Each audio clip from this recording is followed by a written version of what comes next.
자, 정성상 감독 연결돼 있는데 북한이 엘리트들이 탈북을 하고 난리가 났답니다. 정 감독님. 네, 네, 안녕하십니까. 북한이 그 엘리트들이 유럽에서 뭐 탈출하고 난리가 났다면서요. 네, 우선 김정은이가 2010년, 11년 이제 집권을 하지 않았습니까? 네. 우리는 그 당시에 김정은이가 집권하고 나서 개혁 개방으로 갈 것 같았어요. 네. 또 그런 발언도 했고, 그래서 김정은이가 2012년부터 2013년, 14년 유럽으로 뭐 거의 350명 이상의 유학생들을 파견을 했거든요. 네. 근데 북한 유학생들은 뭐 아무나 갈 수 없지 않겠습니까? 다 당연히. 토대도 봐야 되고, 음. 그 학교에서 또 최고의 성적도 이 그 유럽에 유학 보내는 그 국가가 어떤 국가인가에 따라서 당 간부들 최고의 자제들도 보내거든요. 그렇겠죠. 네. 그런데 그렇게 해서 유학생들을 보냈는데 이게 어디서부터 빵꾸가 났느냐? 예. 2019년, 20년 이제 그 코로나가 발생하지 않았습니까? 코로나가 발생해가지고 국가 보위부 애들이 유럽으로 파견된 수백 명의 유학생들에 대한 감시를 못했어요. 아, 좀 느슨해졌구나. 예, 그러니까 뭐 이렇게 이 인적 교류를 못하게 봉쇄를 해버렸으니까. 예. 예. 그런데 뭐 잘 아시겠습니다만 최고의 엘리트 유학생들이라고 해도 유럽에 나가보면 다 알거든요. 북한이 어떤지 또 네. 서방이 어떤지. 예. 그래서 몇 년 전부터 저에게 이제 메일을 보내오던 유럽의 그 소식통이 있어요. 네. 근데 이 소식통은 누구냐면 한 4년 됐죠. 제가 그 유튜브 시작할 때 정광훈 목사님께서 도와주셔서 북한에서 이 러시아를 통해 탈북에 성공한 북한 보위사령부 외화부리 고위 소식통이에요. 오. 이 사람이 뭐라고 이야기하느냐? 몇 년 전 코로나 딱 터졌을 때부터 지금 유럽에 있는 유학생들 심상치가 않다 이거야. 아하. 국가 보위부가 감시가 소홀하니까 유럽에 있는 정보기관들이 포섭에 들어갔다 이거예요. 그래가지고 그런 소식들을 들었는데 이제 올해 예. 작년하고 올해 이제 최소한 유럽으로 탈북을 한 고위층 자녀 및 최고 엘리트가 250명 정도는 된다. 250명이나 탈북을 해요? 250명 정도 된다. 예. 그런데 그 250명 정도가 유럽의 각 나라들에서 이제 흩어졌을 거 아니겠습니까? 예, 예. 유럽 그 나라에서 포섭을 하거나 음. 그 정보기관에서 영주권을 주고 아예 포섭을 시켜서 그 나라에서 살게 한다거나 이제 이런 소식들이 들려왔어요. 그런데 불과 한 달 전에 네. 이 그 데일리 NK가 어떤 소식을 이야기했냐면 지금 중국에서 탈북을 한 유학생들은 뭐 한 200명이 넘어요. 중국에서만 해도. 예.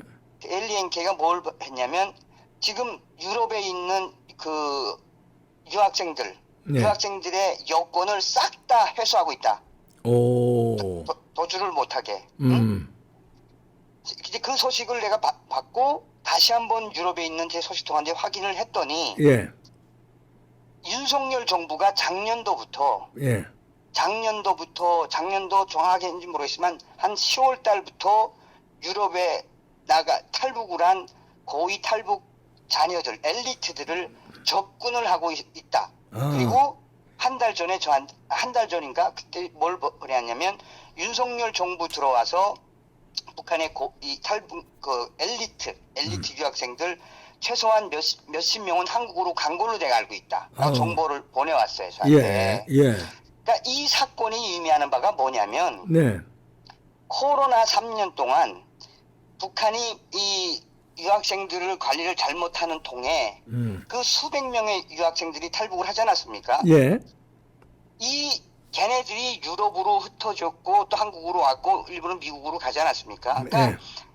북한 김정은에게는 엄청난 손실이에요 이게. 그리고 그 이후에 당 간부, 그러니까 탈북을 한 그 장간부들 이거 부모들 있지 않습니까? 장관 부모들. 예. 예. 그 부모들은 다행히 아직까지는 추방시키거나 그러지는 안 한 것 같다고 소식을 전했어요 저한테. 그래요? 예, 이게 아마 역대급 사건일걸요 아마.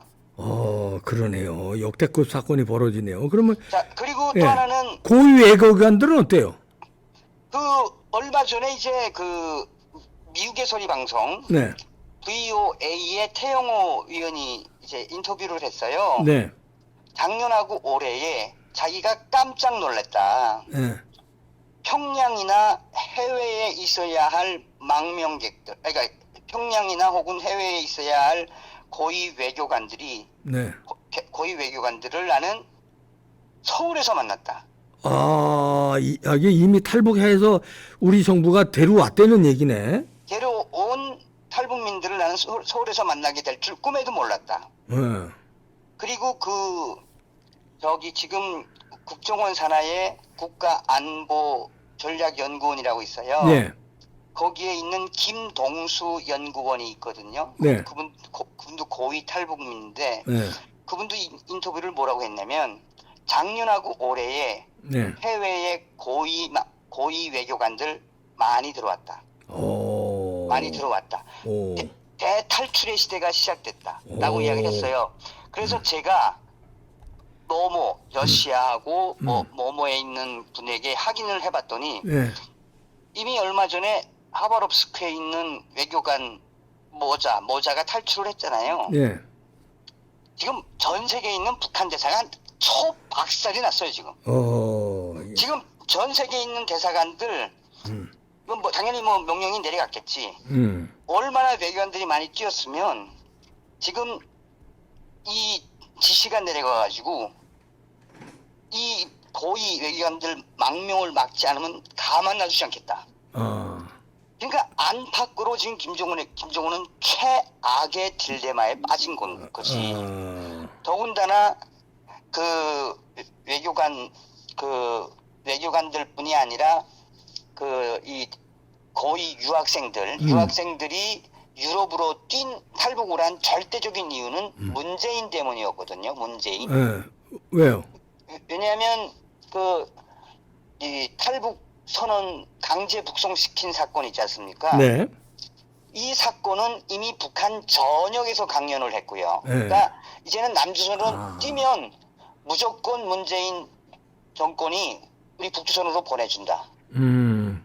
그리고 해외도 마찬가지다. 그러니까 다시 월북시킨 사건이 북한 사람들에게는 치명적이었어요. 치명적. 네. 그런데 이제 정권이 딱 바뀌니까 우파 정권으로 바뀌니까 네. 에라 모르겠다 이제 가져야겠다 한국에서 또 윤석열 대통령이 강력하게 김정은이를 옥조이니까 그러니까 윤석열 정권 들어와서 이제 이런 진 풍경이 벌어지는 그러네요. 문재인 때는 탈북을 하면 북한으로 보내버리니까 북한에 가면 죽으니까 탈북을 감히 못했는데 윤석열 정부는 믿고 그냥 막 탈북을 하는구만요. 맞습니다. 서해 서해로 들어온 일가족. 네. 그 일가족도 그런 이야기를 하는 거죠. 그런 이야기를 했다는 거 아닙니까?